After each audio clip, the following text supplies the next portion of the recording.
nilikuona ulitoka saa 4 usiku kwenye kikao, lakini baada ya kutoka mle mpaka leo hatujajua kilichotokea kule.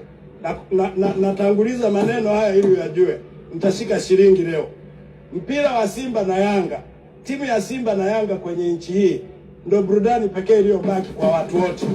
Sasa mnatambua kabisa iko migogoro, lakini hata kwenye taarifa yako Mheshimiwa Kabudi sijaona mahala ambapo unataja. Ikiwa rais mwenyewe anafadhili mpaka anatoa hela zake mfukoni kwa hapa vijana hamasa, halafu mnaona huu mchezo, tuendelee kusikia tu ngonjera za huyu na huyu. Mheshimiwa Mwenyekiti, namtangulizia kabisa shilingi mzee Kabudi, naondoka nayo.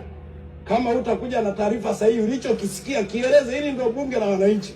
Hatuwezi kuwa tunasikia mitandaoni na wewe mwenzetu uliyeteuliwa kwenda kutuwakilisha umesikia sirini, halafu unaleta taarifa tukupitishie budget, tunaacha kuelewa kinachoendelea. Sisi tukirudi huko majimboni kwetu na sisi tuwe tena watu wa mitandao. Leo kama utatoa taarifa sahihi na kushikia shilingi.